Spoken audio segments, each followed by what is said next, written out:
share di questa sessione dove avremo 5 articoli molto interessanti. Iniziamo con l'articolo presentato da Pasquale Digregorio della Banca d'Italia, una Service Architecture for Enhanced Cyber Threat Intelligence. E i talk saranno in inglese. Prego.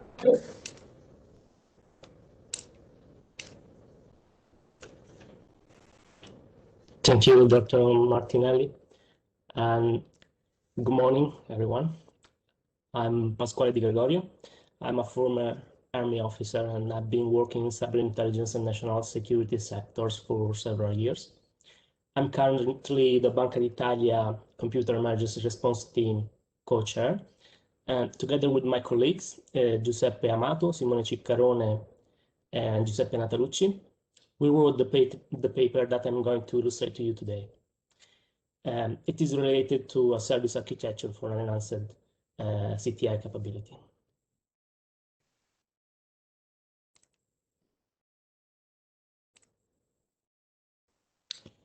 This work aimed to provide a level playing field to those organizations or institutions that intend to achieve an enhanced maturity level in producing actionable cyber threat intelligence to reduce the knowledge asymmetry between the attackers and defenders, and to take informed action at technical, tactical, operational, and strategical level for effectively countering cyber threats. In this scenario, the paper describes a CTI service architecture based on a clearly defined taxonomies, such as entities and deliverables, structured capabilities, such as proactive collection, reactive collection, or information source management, and some integrated processes. The most two important are the technical investigation and intelligence case handling.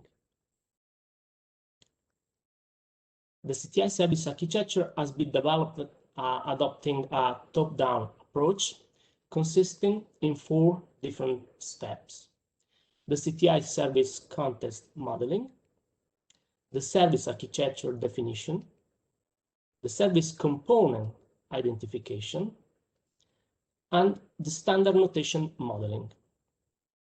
In the paper, the use case of the input triage process implementation has been presented as an example. The first step consists in the identification and modeling of all parties that can exchange data, information, and intelligence product with the CTI service. Here you can see the CTI service context diagram and the 3 main party groups: the organization, such as the CTI service constituency, the external counterparts, and the commercial CTI providers. The second steps consist in the service architecture high-level design. In this case, 3 main layers has been considered: the entity layer, composed by the parties that exchange data, information, and intelligence product with the CTI service, grouped in constituency, external counterparts, and commercial CTI providers. The second step consists in the service architecture, the information layer is composed by data, information, and intelligence product consumed or produced by the CTI service. We have internal alerts, we have requests for information, and then we have the deliverables. Deliverables has been defined with a specific taxonomy in order to assure the actionability of each CTI service product in terms of effectively transfer the intelligence produced to different stakeholders in a timely manner. The last layer is the service layer that includes 6 components providing the CTI service capabilities. The input and the output interface, the internal CTI production, the proactive and the reactive CTI collection, and the CTI service management. Let's now explore the service components. The green boxes represent the structural capabilities that have to be up and running on continuous basis in order to support the 5 main processes in orange. These are invoked by internal or external triggers. At this stage, all the interactions between each service component has been designed as information or operational flows. The blue and the orange lines. The last step regards the modeling of each service component in a standard notation. As an example, here you can see the input triage process modeled use the business process modeling notation. Notice the interaction with the structural capabilities on the left and with the other processes at the bottom. This approach is applicable to each of the identified processes, making them ready to be implemented in a security orchestration and automation and enabled environment.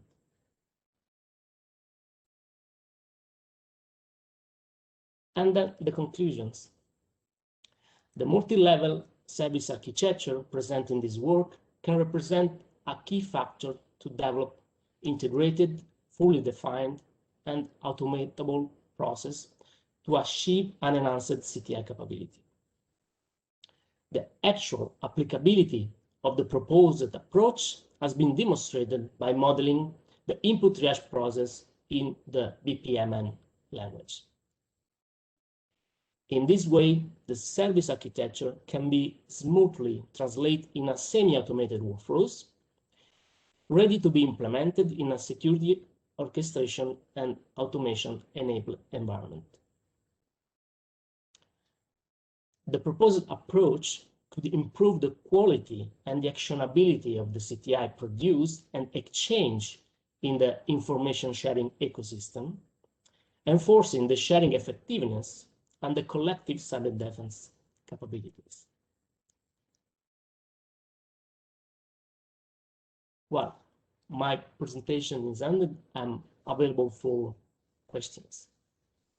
Thank you very much for the presentation, for being also very well on time.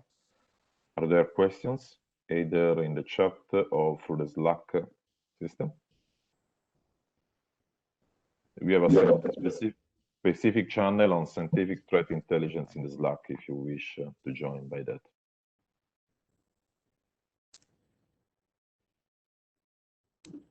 Okay, seems there are no questions from the audience. I have one.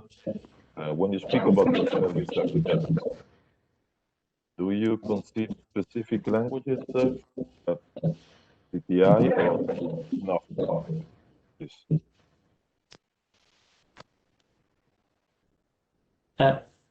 Sorry. When you speak about the service architecture, do you use specific languages, or it is agnostic? Do you use STIX, do you use MISP or other formats? No, at this stage it's completely agnostic. It is just the 4th steps that regards the implementation in a standard notation. And this depends on the technology that needs to be used. On practical environment, we use different technologies, so we need to be agnostic. The other problem is that each vendors or each products tend to introduce bias in the way to deal with those problems.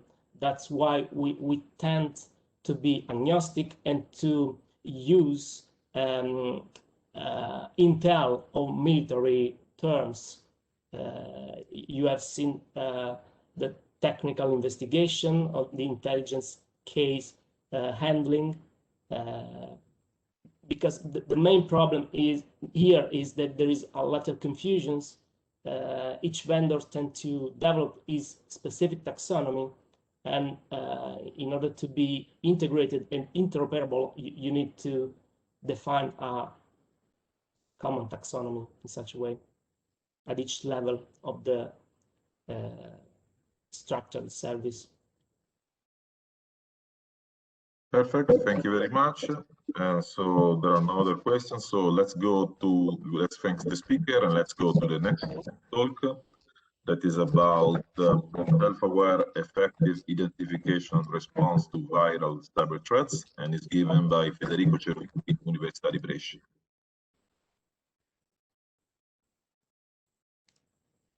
Thank you for the kind introduction. I'm waiting for the share button.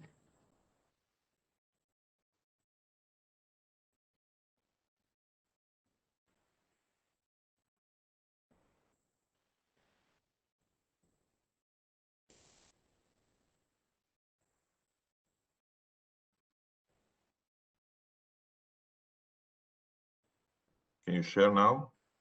I can't. Now I can.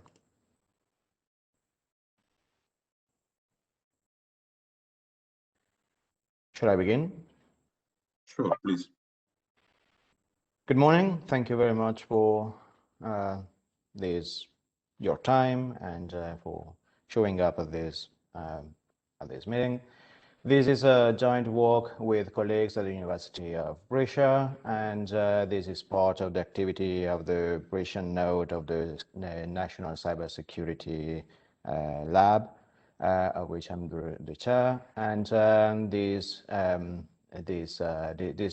work has been funded by my personal fellowship via the Rita Levi-Montalcini Fellowship Program and by the DICE ITA program that is a 10-year-long US-UK joint venture in enhancing capabilities for the army. And the paper of today is actually not a real paper, so it will not appear in the proceedings, because it's a teaser presentation for a paper that has been accepted at the CyCon in 2021.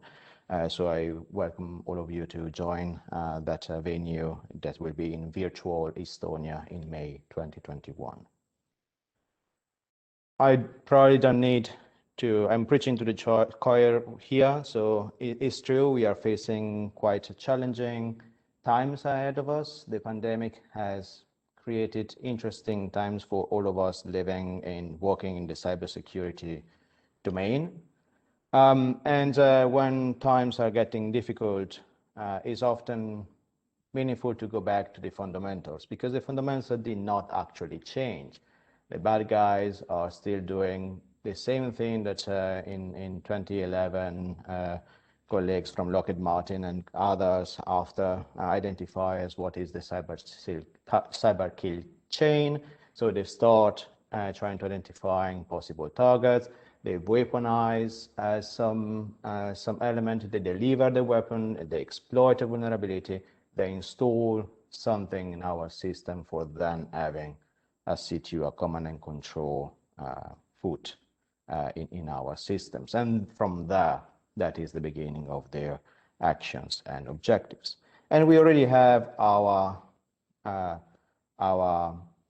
structures in place. We have all our security operations center, our incident response team, our information security officers. All of them are doing great job every day. And but let's face it, what they actually need for actually doing their job, they need actionable intelligence.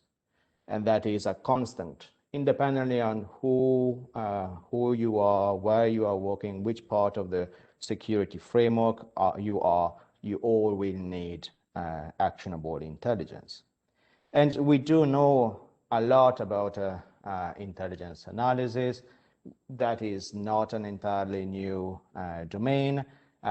We can borrow from large part of the literature and good practice. And for instance, we can see, we can go back to the Pirolian card model of trying to first forage information from some data sources up to going towards the presentation, because the idea is that intelligence is used by a decision maker that is starting our process by directing our request. So us as intelligence analysts will look at possible data sources. We are going to collect data into first shoebox and then maybe collate together a little more into evidence file. We might need to go in this loop quite a long time.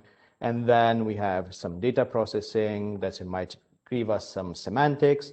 And once we have the semantics, we can do proper data analysis for reaching hypotheses, hopefully as scientific as possible. And at the very top, we can then decide how to present our conclusions. And I appreciate that this is a fairly traditional view of intelligence analysis, where we have very clear distinction between who are the bad guys, who are the good guys, who are the capabilities of the bad guys, and what are the capabilities of the good guys. In the 21st century, this is more blurred, and this is actually what is happening. We are facing adversaries who are technically advanced, even better than us often, and which means that we need to level up our defenses as well. Now, despite the illustration in the slide, I will not argue that we need to completely automate the intelligence process. And indeed, in this paper, what we put forward are 4 desiderata for AI systems to support cyber threat intelligence analysts. And the first desideratum is putting the analyst at the center. This is partially in line also with, partially motivated also by the current framework of the EU regulations in the use of AI, and also in several other agencies, where despite having some level of autonomy for AI systems, we still want to have humans in the control, so at least on the loop, if not in the loop, with the AI systems. So what means having the analyst at the center? It means that we need to have ontology co-design with the analyst, and I saw that the previous speaker also talked about a shared knowledge basis, and that is going in a very similar direction. And there are a lot of attempts nowadays in creating this type of shared ontology for cyber threat intelligence analysis. But the next step is we do not just need a formal language, we also need a way to discuss this element with analysts who might not be proficient in that specific formal language. And there are, for instance, control natural languages that we explored, and that they seems to be natural enough for allowing analysts to interrogate our knowledge bases, while at the same time formal enough to actually allowing us to run some formal process behind. The second desideratum is that there is no certain information in the world unless you have the lack or determination of having access to Laplace demon, and that is true in particular every single time in our data processing that we illustrated before in the Pirolian card model. We are using some sort of statistical analysis or some machine learning analysis. We will have a sort of uncertainty level. So in this figure, we have, for instance, 2 classes And just using a traditional neural network and with a softmax layer at the very end, we can have a division between these two classes. And in yellow, we have the amount of entropy, so the amount of uncertainty we do have linked to this classification. And unsurprisingly, when we are at the class boundary, we have highest uncertainty. But this is some among the other problems we have here is that if we have a blue element very close to this class boundary, a skilled adversary can relatively easily make us mistakenly classify it as a purple one by just jumping on the other side of the class boundary. And this jump is very little in the space of the features, but is massive in the space of the class labels. And then coming back to this aspect a little more in the presentation as a little more of digging into this desideratum together with the next one.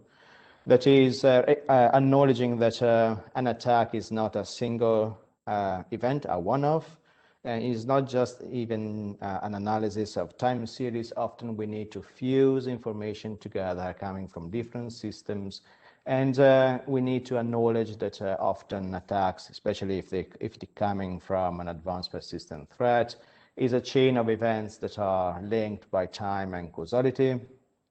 And when we start talking about time, causality, the next step is also to aggregate them together in order to create higher concept, which is going to be easier for us and for the analyst to actually understand better what is happening. So, for instance, linking the single events back to the cyber kill chain, so to identify which level of a possible attack we are, is part of this research endeavor.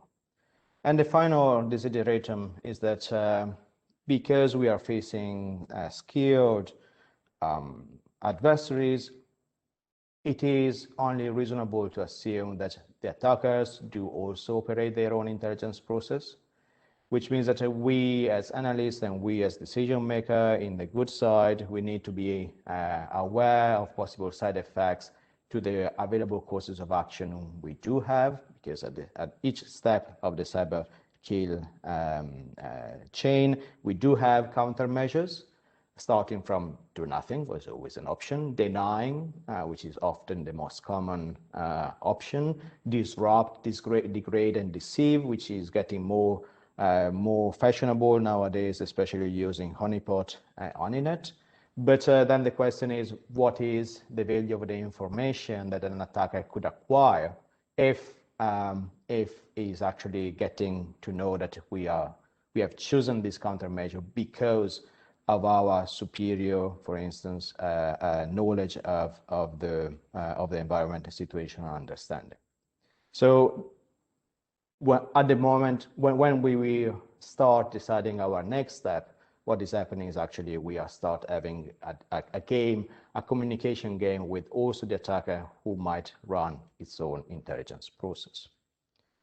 So just briefly, let me quickly dig into these two desiderated, the second and the third, embracing uncertainty, recognizing complex events.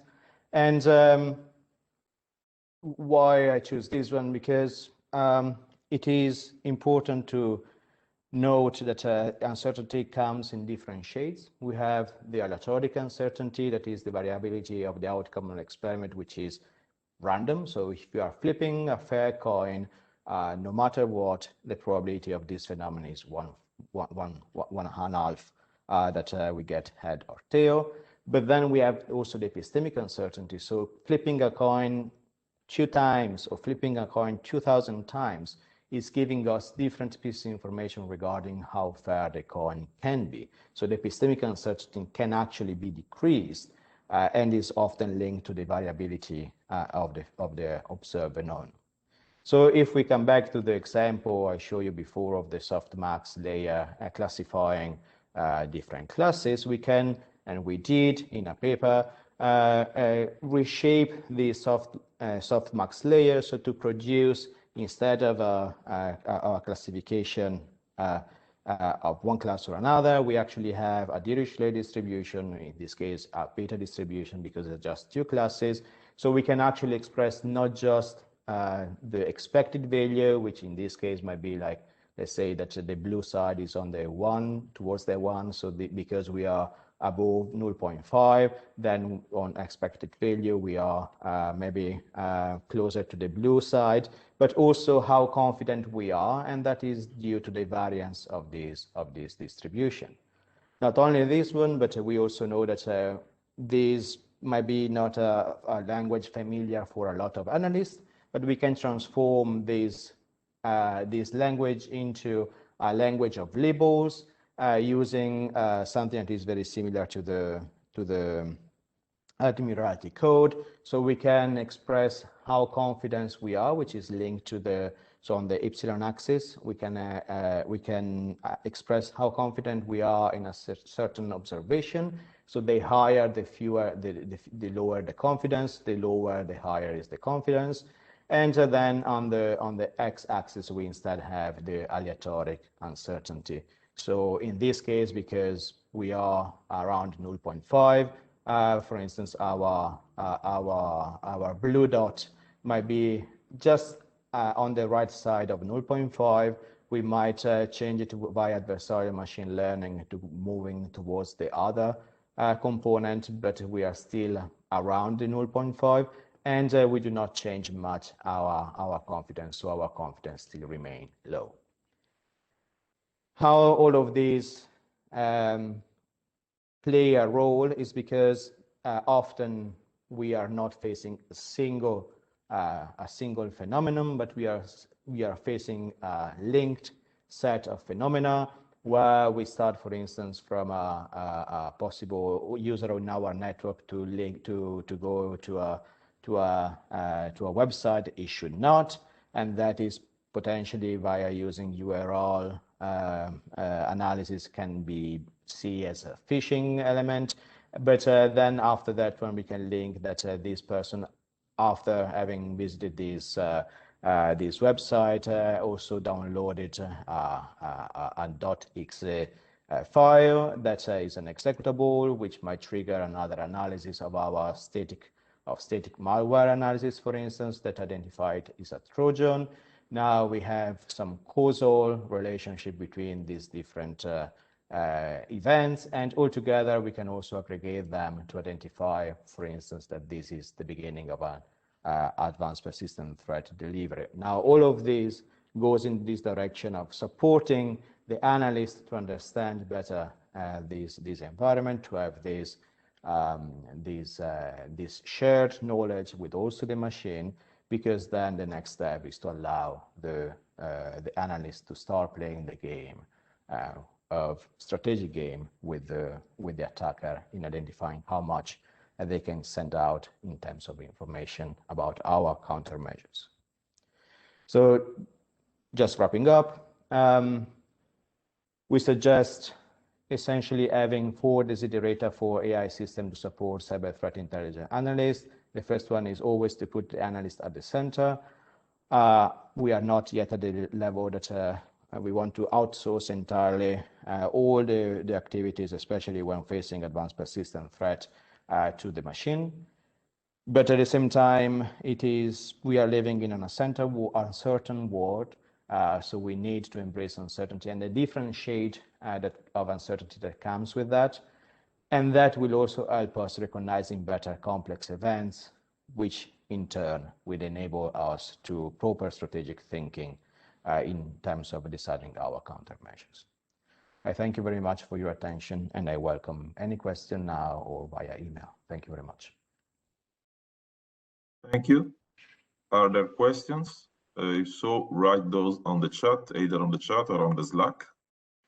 There is a specific channel, Scientific Threat Intelligence, and does not see questions. And I was wondering about your usage of control and natural languages. As far as I understand, those are mainly for the analysis, for analysis collection and processing. I'm wondering if you consider those also for course of action, so also analyzing the possible, let's say, answers and reactions, and in a structured way, if those could be useful. So we ran a small experiment a couple of years ago where we used a controlled natural language over a causal network that was allowing an analyst to explore what-if questions, which is going a little closer into what you were suggesting.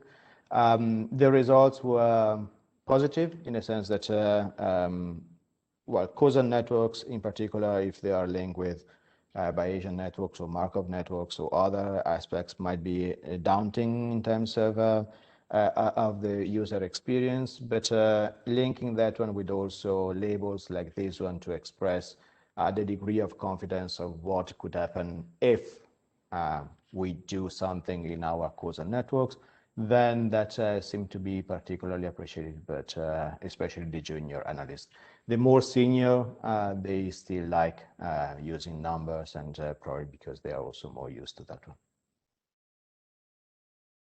Thank you very much for this clarification. I don't see other questions, so I would suggest to proceed with the next talk on cybersecurity impacts of the COVID-19 pandemic, and is given by Marco Bozzetti.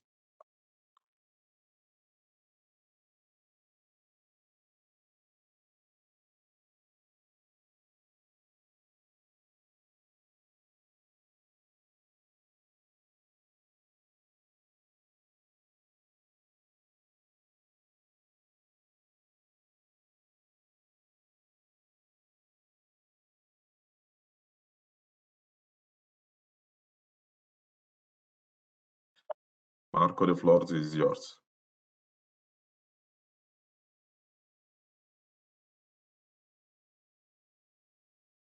Do you hear me? Now, yes. Okay, perfect. Good morning to all the participants and also to my co-authors, the Professor Luca Olivieri and his researcher, Dr. Fausto, Professor Spoto and his researcher, Luca Olivieri of the University of Verona. I'm not an academic people. I'm the owner and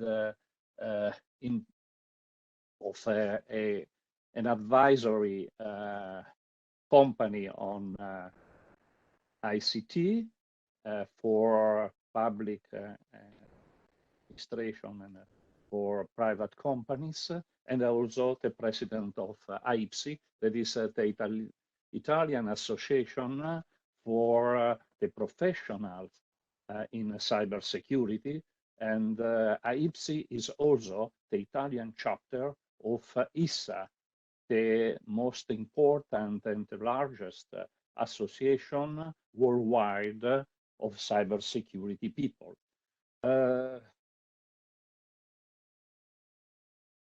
The Italian situation for the pandemic, COVID-19 and related lockdowns worldwide, not only for Italy, is practically focused on a strong acceleration of the digitalization for both public and private organizations, mainly with the use of remote working that we smart, and not always is smart or agile, not always is agile working, and more in general, with a strong increase of the utilization of internet services, in particular for e-banking and e-commerce.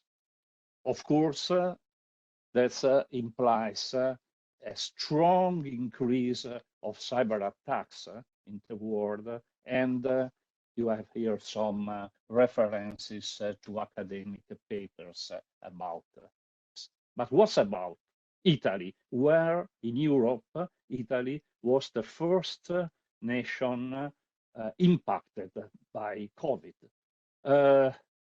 We have a specific situation in Italy where the economic engine is based mainly on a very large and enormous number of small and medium enterprises. The Italian National Institute for Statistics refer with his last research about 99.91% of small medium enterprises, and more important, comparison with the whole number of enterprises, 95 are very small with less than 10 employees. That what doesn't mean that these small companies are not a specific target for cyber criminals because their modest revenue, limited capital availability, and so on. And therefore, practically, we will see in the next slide, there are not the target, the specific target for criminals.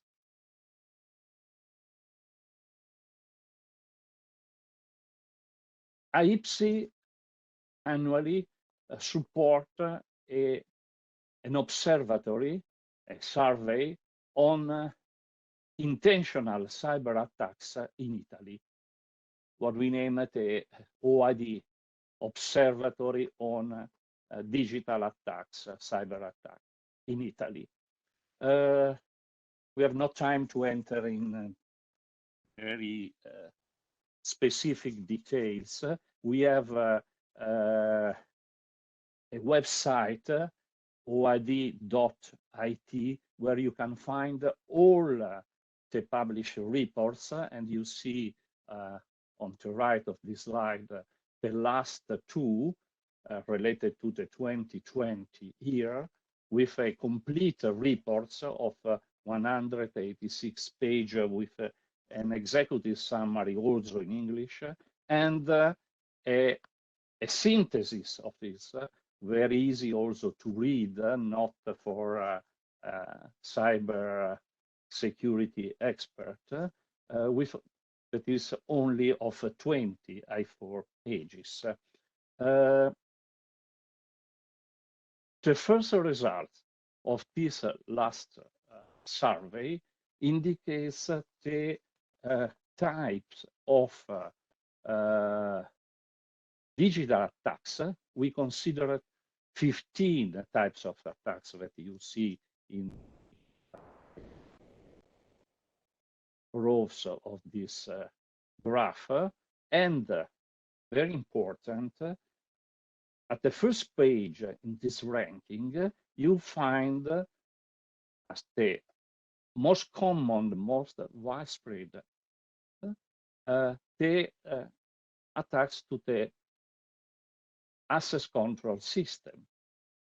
It has the identification, authentication, and authorization systems that are, of course, one of the key elements for the theft of the digital identity of the user, both the final user and the privileged ones. Again, we have no time to comment all. We spend only 1 hour to comment such a slide, and I suggest to refer to our report. Strictly related with the types of attacks that indicates what is attacked is the types of techniques and tools used to carry out the attacks. We considered 7 families of techniques that you see from the toolkits, information collection, malware, malicious script, and so on. And as in the previous slide, you can see how all the percentages are quite close one to the others. And this means, in my opinion, in our opinion, that the capability of the attackers are very high and the attacks are very sophisticated. And in fact, they normally are one step behind in comparison with the capability to protect the system. Now, this is the first slide that, from a statistical point of view, show the trends and of the attacks, considering the dimension, the different dimension of the organization, both public or private ones. You see that with the black dot line, that the statistical trend for the whole 2019 year in comparison with the first quarter of the 2020 are more or less similar. But it is quite interesting to see that for the smallest organization, those that are less than 10 employees, there is a big increment. You see, from 0 detected frequent and repeated cyber attacks, you pass at the explosion of the COVID in Italy to 20.2%.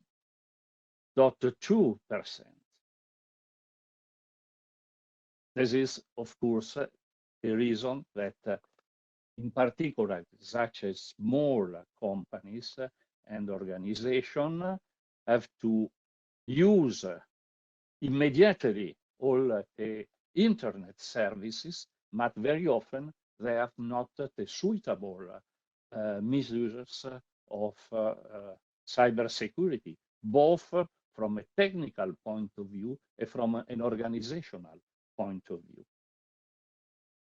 Another indicator of this impact is provided by the data of the Italian Postal and Telecommunication Policies that is in charge to contrast the cyber crimes and that cooperates in a very effective way with IPSI and with this type of surveys since very years. And you can see that the value of the fraudulent transaction in the financial cybercrime context in the whole 2019 years is practically equivalent to the value of the only first quarter of the 2020. This is for the reason that I pointed out before. I try to stop here my presentation. Thanks you again for your attention, and you can enter in much more details reading our article that is also available on our website in IPSI and ID. Also, I suggest to download totally free of charge our report and its synthesis.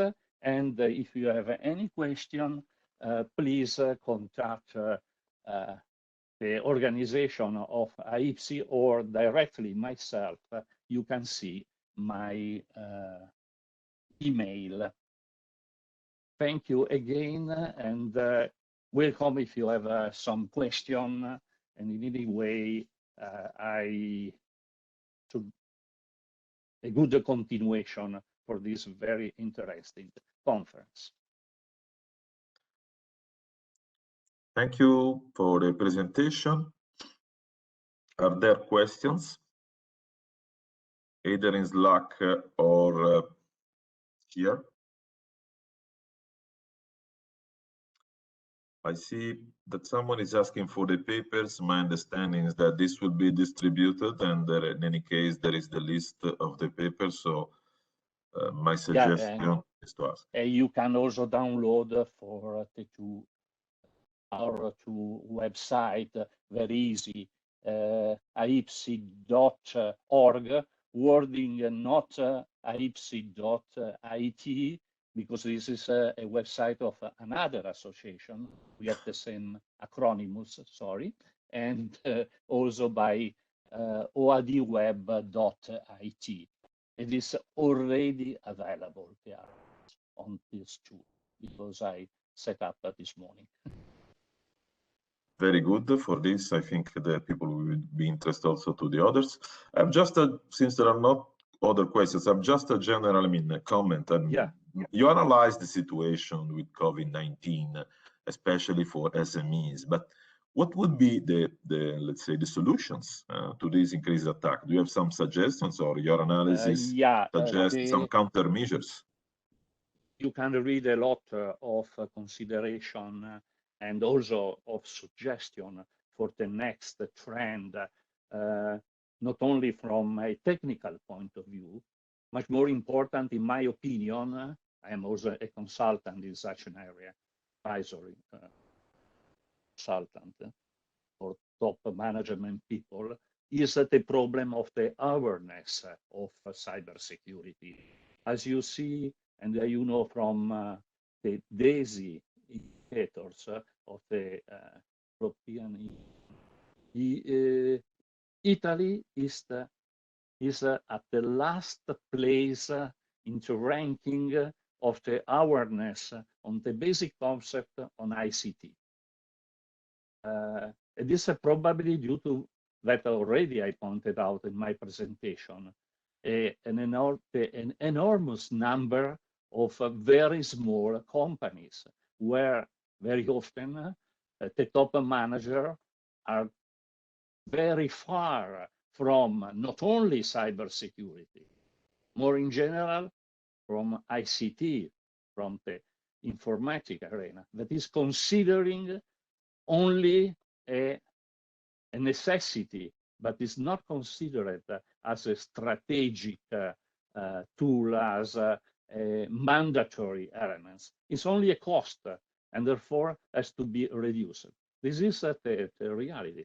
That means that it is very important to increment the awareness effort on ICT and of a part of ICT that is the cybersecurity. So thank you very much for this positive message. And so we now welcome Marta Catillo, that will give a presentation on a case study on the representativeness of public denial of service network traffic data for cybersecurity research. Okay, good morning, everyone.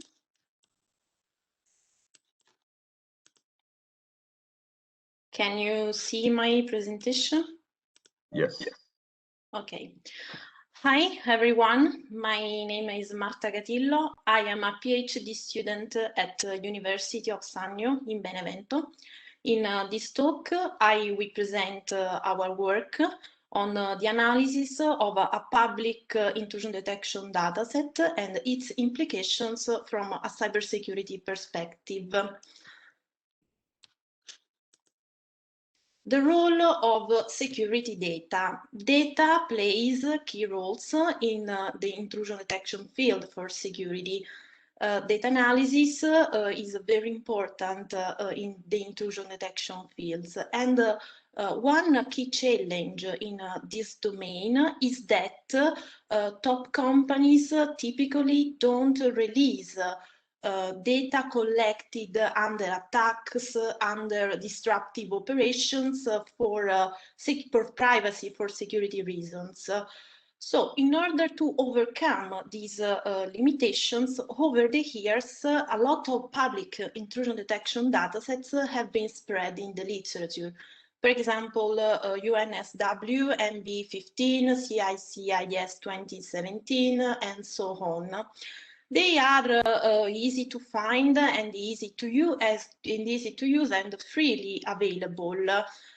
they typically come with a labeled network flow. So each record of this dataset is a network flow identified by numeric features that summarize statistical features on network connections. And an important and an interesting thing is that each record is characterized by a label which states if the record is an attack or not. With the rapid expansion of machine learning, many detectors, machine learning based, deep learning based, have spread in the literature. They try to detect these malicious, these suspicious flows. Some of these achieve a detection rate close to 100% in some cases. But over in the last years, there is a strange tendency. The haters gives more attention to the tuning and testing of the machine learning algorithm, of the machine learning solution in order to achieve the best detection rate, in order to achieve just 1% more in accuracy than a previous solution, than a previous algorithm, but they don't give attention to the data, to the attacks contained in these public datasets.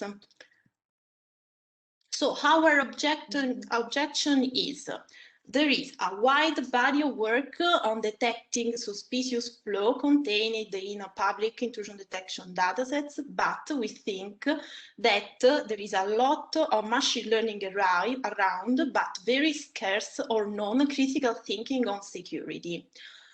What about the attacks of contained in these datasets? What is the real effect? Are they representative of real life conditions? Can we reproduce these attacks in a controlled environment in order to make more rigorous security experiments? And what about the configurations of the victim used by the eaters of these datasets? These are very strong points, so our contribution is a starting step in understanding the representativeness of public intrusion detection datasets. We focus on denial of service attacks, and we propose a method for assessing the impact of DOS traffic, in particular by means of a replay tool that is able to relieve third-party traffic and in a controlled environment in order to make analysis of configurations and traffic load. We make direct measurements with a case study on CICIDS-2070 that is a very highly cited dataset. Let's see our testbed that is very simple. The first node is characterized by the victim web server. It is a tunable web server. We can exploit the full configuration and the adjusted configuration by modifying the default parameters of the web server. Then we have the load generator in order to stress the web server, to exercise the web server with a benign background HTTP load. Besides, the load generator node is crucial in order to collect some metrics such as the throughput or the reply rate, the reply time. And then we have the last node, that is the replay, that plays the role of the attacker. It takes a pickup input file containing the DOS attacks. It is worth noting that the haters of public intrusion detection datasets release network flow, but they also release pick up the data in pickup format. So we are able to replay a pickup and we are able to replay the DOS attack contained in this pickup against the web server. So our testbed is very, very simple. In order to validate our method, the effectiveness of our method, of our replay tool, we conduct a two-step experiment. First of all, we emulate a DOS attacks and we capture the traffic in a pickup file, and then we replay it against the same victim server. In order to evaluate this effect, we measure the throughput loss, which represents the percentage of HTTP requests out of the incoming load that are not accomplished by the web server in the time unit. If we analyze this plot, we can see that the throughput loss over the time of the original attack is close to the throughput loss of the attack, the replayed attacks. So we have validated the effectiveness of our replay tool, of our replay method. Then we conduct a case study with CICIS 2017. In particular, we focus on Hulk. Hulk is a well-known application level DOS emulated on July 2017 for around 23 minutes. We replay this attack against the web server and we assess the impact on the victim based on his configuration and background law. So let's analyze the results. First of all, the effect of the configuration.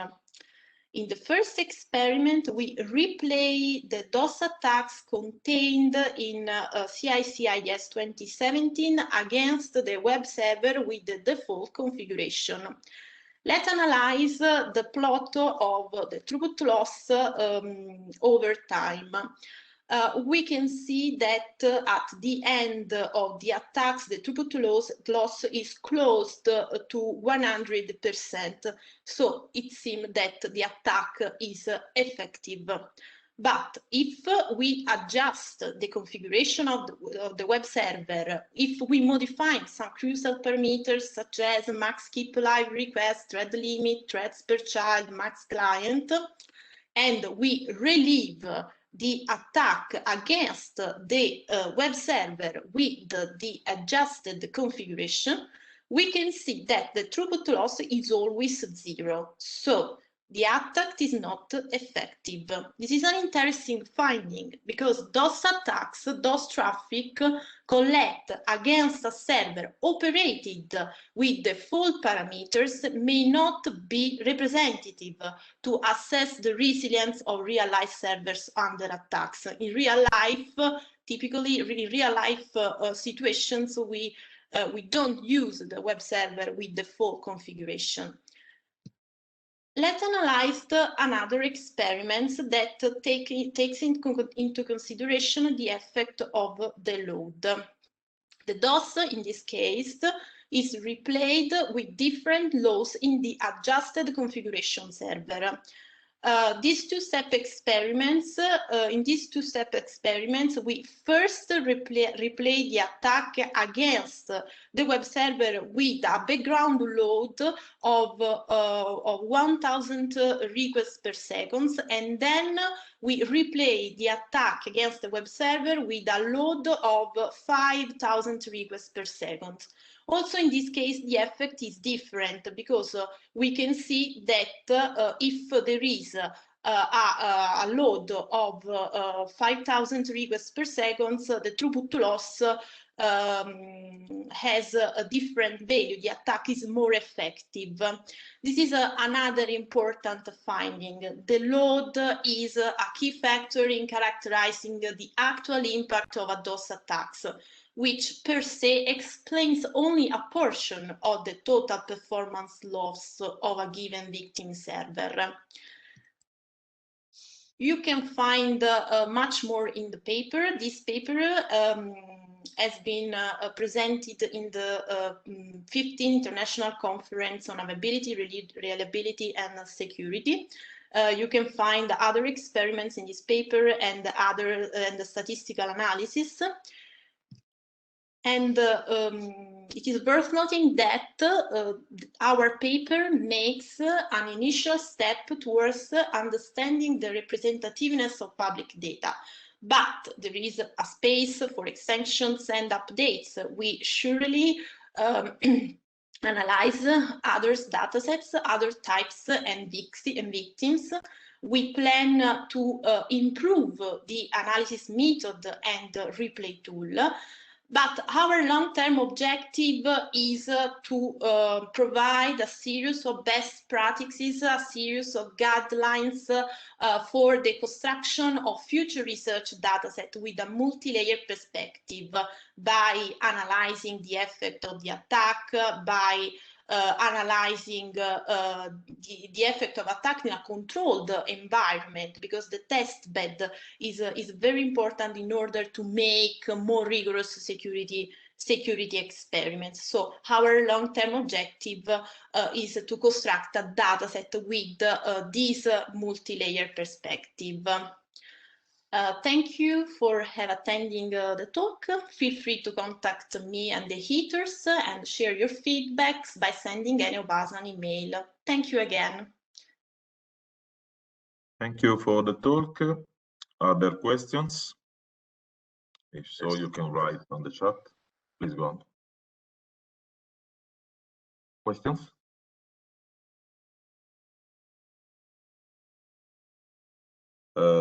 No, I'm wondering about your analysis. How much is specific to the related to the specific data set that you used, or can be generalized to others?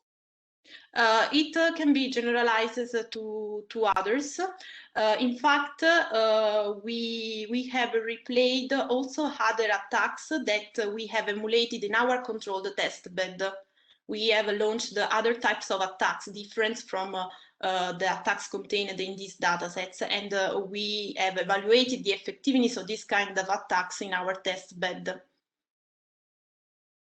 Okay, good. And I don't see other questions. Actually, there is a question, I think, for all the panelists, and basically is about sophistication of attacks, and if we are starting to see state attackers as well. So I don't know if Marta wants to answer about this, or maybe also Roberto in his next talk is more appropriate to answer about this. Marta, do you want to say something in this specific question? Maybe it's not related to yours. I have not read the question. What is the question? It's in the chat, and basically from Michele Eringiusti that says, I understood that sophistication of attacks is quite high. Is the meaning that are coming from state attackers as well? I think this could refer also to the previous talk. Yes. We want to test our method also with other state-of-the-art attacks as a future work, surely. Good. Thank you very much, Marta. And so let's go with the next talk that is about beyond the SolarWinds, the systemic risk of critical infrastructure, state of play and future directions, given by Roberto Di Pietro. Thank you very much. I would like to be enabled to share the content. Yes. You should be able to. Yeah, I am.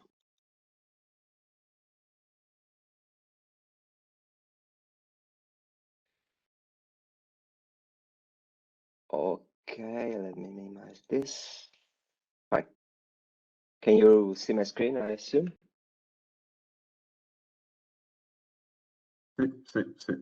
Yes. Okay, so thank you very much. This is a joint work with Simone Raponi, Dr. Caprolo, and myself from Hamad bin Khalifa University, College of Science and Engineering, Doha, Qatar.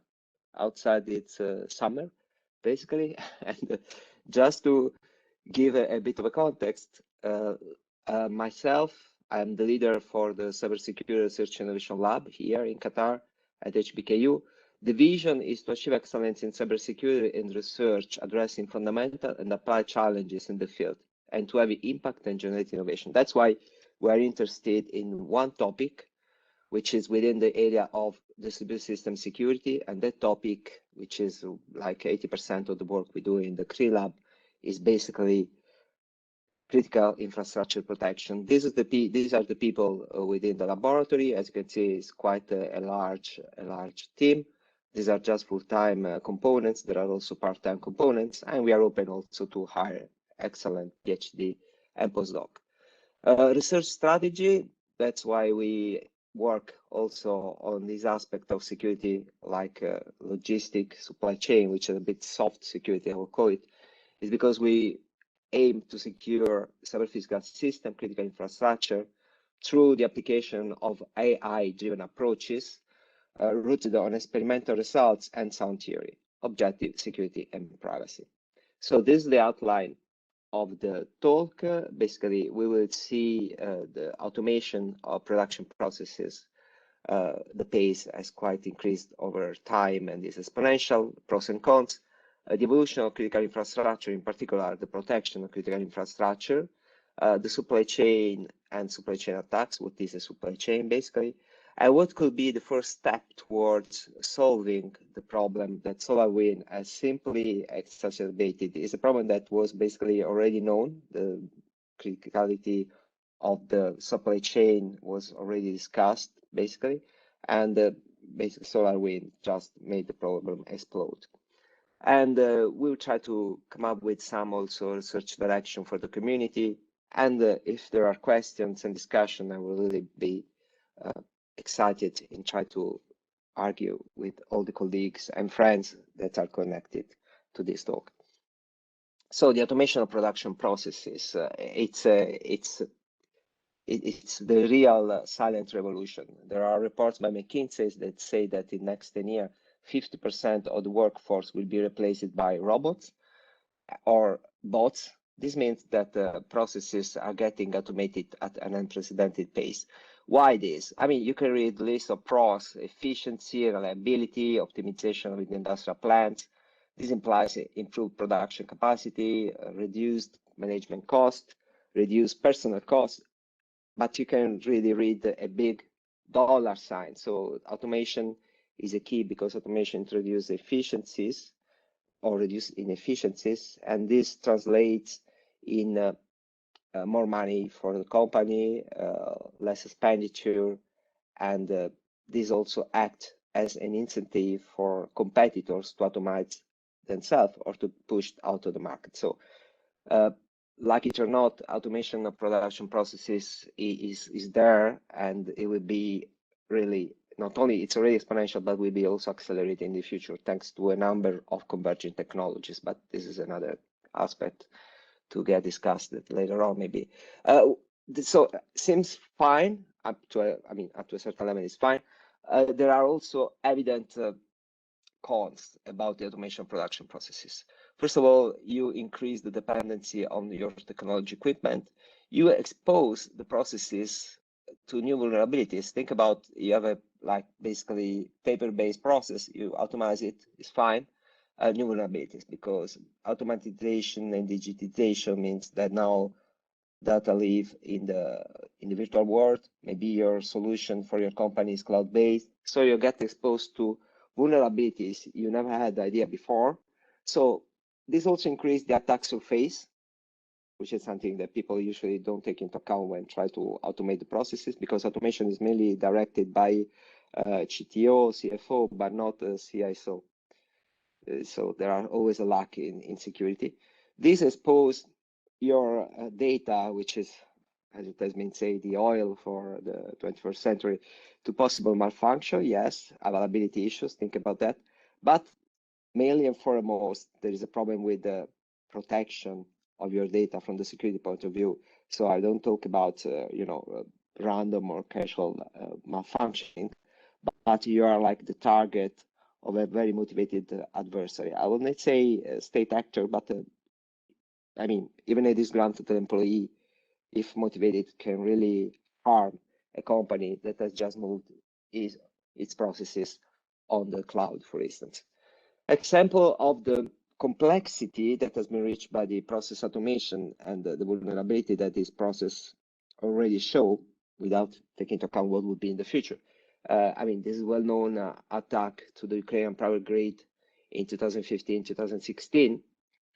Basically, it's a typical SCADA system, and the SCADA system was a target by a very well-founded and very smart attacker and put the grid out for 6 hours. This means that all a country, basically a country, was without electricity. Think about what would happen in Italy if you get cut off from the grid for 24 hours.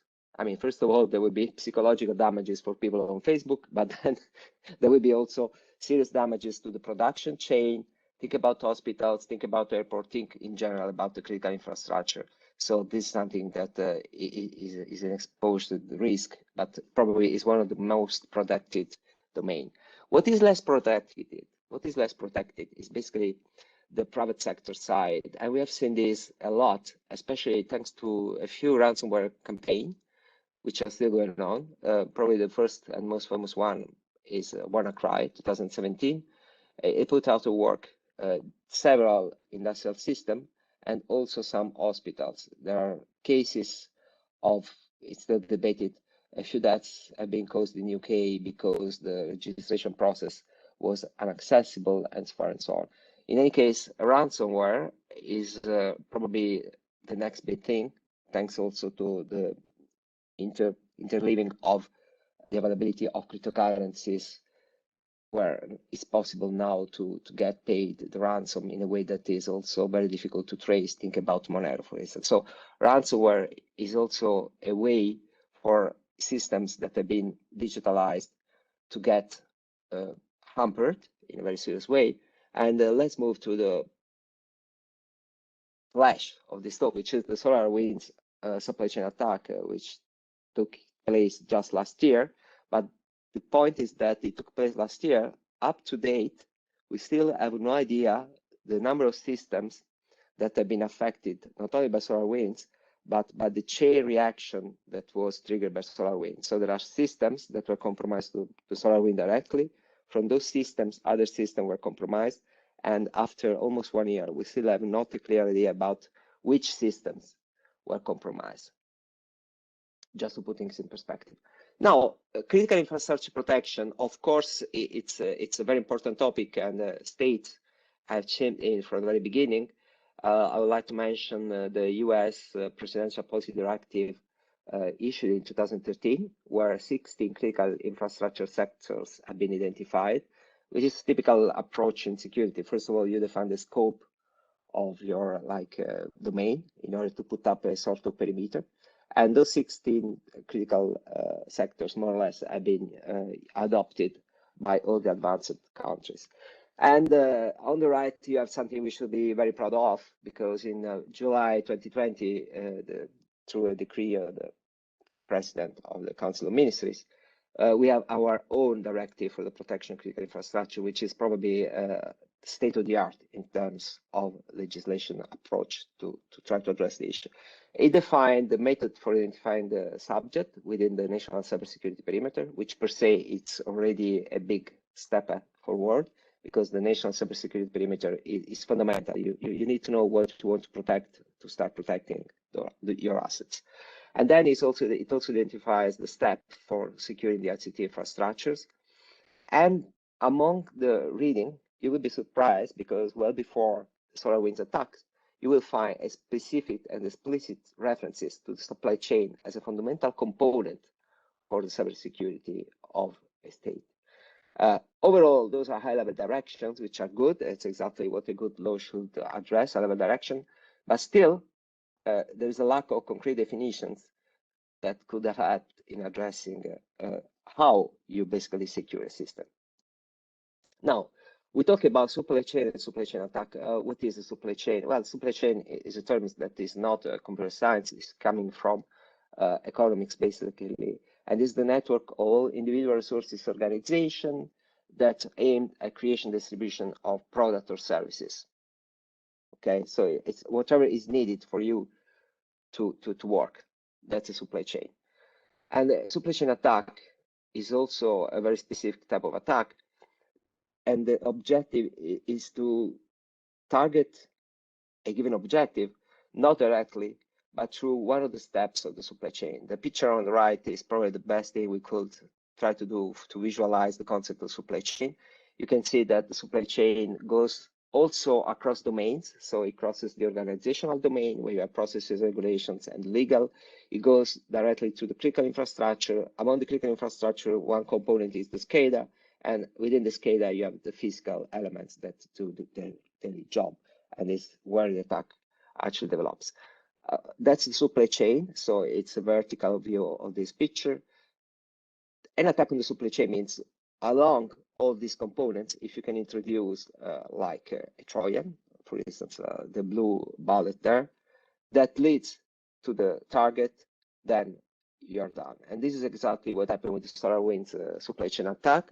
This picture, which was produced actually by Simone, it's probably the best picture that tries to explain the SolarWinds attack. The DLL for SolarWinds was infected. Once distributed with the Orion updates, it got installed on a number of systems. We're talking about 70,000 systems, 70,000 companies, so it means 100,000 of systems. And the code of the attack was quite a smart one because it started with a recognition, so it's recognitivity. First of all, it tries to see whether it's working in a virtualized environment, and in that case, it does not activate because it assumes that the virtualized environment is for studying its own behavior. If it recognizes to be on the target network, then it activates and does something very, very typical in this case. It opens connections to remote command and control, sends the data, and then also there is like a bookkeeping activity from the command and control in order to get the software stay stealthy as much as possible, but not only that, also to perform credential theft, privilege escalation, lateral movements, all the typical steps that a good hacking tool should do. So nothing very special, I would say. That's my subject matter opinion, but the smartness was to attack exactly the weakest link of the supply chain. Now, what we can do? That's the big question that always is posed after the problem. What we can do? How can we address this complexity? Well, the first point that probably we could like to decide to address is that the supply chain has to have solutions from the security point of view that are manageable and that provide strong guarantee. One way to do so is to resort to cybersecurity certifications. In the paper, you will see that there is a strong effort in this direction by the European Union and by agencies and also committee members, sorry, not only agencies, but also sub-agencies that try to address the issues. There are working groups try to push for cybersecurity certification. And those cybersecurity certification could be issued by trusted parties. The idea is to give that to the private companies. In some cases, also governmental agencies could be able to do that. This is more debatable. There is always the issue within why don't we give it to the private sector? We just get control. No, we should do that on our own. It's very difficult to do that on our own because it needs that there is like a very developed chain of profiles of computer scientists that work for the state in a very sensitive domain. So it's very difficult. But the idea is to go towards cybersecurity certification. The problem is that cybersecurity certification is just the first step because there is a problem in itself, and it's the composition of products. Supply chain is basically a chain of value. Every steps in the chain takes the input from the previous steps, modify it, and produces an output towards the next step. You can think about a sort of nested function invocations. The problem is that we know exactly well that one product which is certified for a given environment, when it's modified and pushed forward the supply chain, the assumptions we had at the beginning are no longer valid. So the problem is how can we compose products that are individually certified in order to reach a product that per se is certified. So the composability of certification is really something that we need to discuss. So research directions, I hope that this will help the community in order to work a bit towards solving a problem which is very, very big, which is the supply chain security. we need to go towards automatic verification of the integrability of individually certified solution. Why we need to go towards automatic verification? Because the number of products that is out there is in the number of hundreds of thousands, and there is no way we can address the issue manually or with, in any case, a strong human intervention. The process should be automated to the extreme.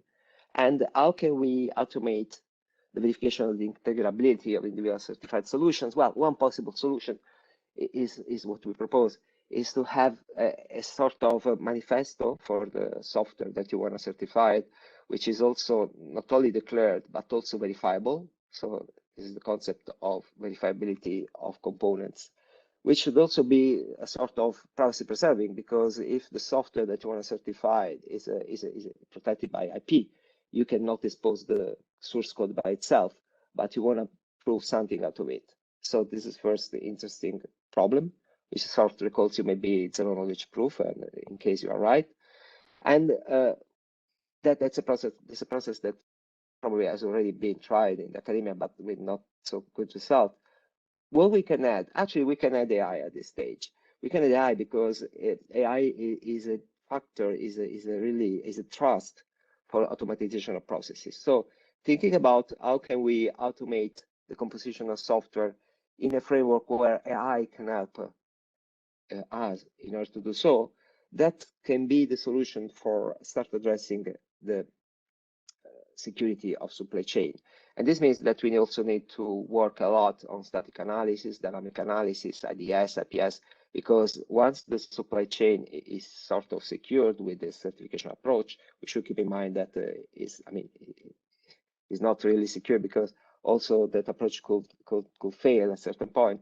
So on the other hand, we have to go towards a independent dimension, which is working on developing further tools for IDS and IPS, which are really one step ahead of the attackers, which in this very moment probably are leading the game. So that's it as for my talk. I hope it will be on time, and if you have any question, I'm pretty happy to address them. Thank you very much, Roberto, for the interesting presentation. Are there questions? Okay, so since we have still some time, I see a question answer. Okay, I see a question answer from Clemente Galdi that says, don't you think that certified, did you see the question, Roberto, in the question and answer slot? 1 second. Basically, is don't you think that certified solutions may be subject to the same attack of code-signed software, an example, signature key stealing, or more generally to user misbehavior? Well, when it comes to, okay, good point. When it comes to user misbehavior, probably not, because the software should somehow gauge the possible activities of the users. So if the specifications are relatively good, user misbehavior should not be an issue. It's true that key stealing would be a problem, but when it comes to, I mean, of course, would be a serious problem. But when it comes to certification, the process of certification implies to me also the capability of having a dynamic at runtime proof of the software behavior itself. So the certification is, if you intend certification as a static process, just the signature, yes. If you intend certification as a typical game where you have, like, you know, a prover, a verifier, and that game can also be triggered at runtime, in order to have a strong guarantee that software abides to the specification, of course, the risk is very much reduced. On the other hand, the adversary could use also AI techniques to try to sneak in a malicious behavior that would not get caught, but at least we are trying to solve a problem that in this very moment is very far from get solved. There is a next solar wind that is coming, and I don't know when. Probably no one knows, but there will be for sure a next solar winds, because the supply chain is not really secured, and there is no systematic approach at this moment to first of all, to identify the supply chain if you go to any big company, probably they just know the provider of the software. They don't know that there is another sub-provider, and they don't even know where the software comes from, which is problematic. And there will be another SolarWinds. I don't know when, but maybe a couple of years. Let's meet in 2 years' time, and let's see whether I was right or wrong. Good. Okay, good. See ITASEC 2023, so next presentation there, Roberto. We have still few minutes before the end of the session, and first of all, I've been told that the papers will be available, let's say, in a few days after the conference, so for those of you interested. And then I have a couple of questions. One is from Pierluigi Rotondo to all panelists, and the question is, so not just to Roberto, but anyone that wishes to answer. Have you evaluated how the emerging cloud as a service solutions with their inherent built-in resilience can change the denial of service landscape, both from an attacker's and victim perspective? Not sure if this is for Marta. Can someone answer to this? I haven't read the question. Where is the question? Have you evaluated how the emerging cloud as a service solution with their inherent built-in resilience can change the DOS landscape, both from an attacker's and victim perspective? Actually, no, we haven't evaluated these attacks in the context of clouds. We have a simple test bed characterized only by 3 nodes. But as a future work, we think to look this aspect. Thank you. Okay, there is another question, I think, to you. Do you have evaluated the importance of the configuration parameters? From Raffaele Della Corte. Now we have evaluated the parameters reported in my presentation, Max Keep Alive connections, but we are studying the defense modules that identify the web server. So we are make some tests by enabling the web servers modules in order to evaluate the impact of these defense modules of the web server. Okay, I think there is still a question from Raffaele Della Corte, I think in the same subject, and basically it says, do you have think to some solutions? An example, dataset needs to come with some guidelines to make it effectiveness, such as web server configuration loads or something similar. I think this is still for Marta. Yes, surely the editors of the dataset have to conceive their dataset with a different perspective. They have to emulate their attacks not only by considering the attack tools by launching DOS attacks, but they have to test these kind of attacks in a more sophisticated test bed in order to evaluate the real effect of these attacks and if they are representative of real life conditions. Thank you, Raffaele. Thank you all. Are there other questions for the panelists?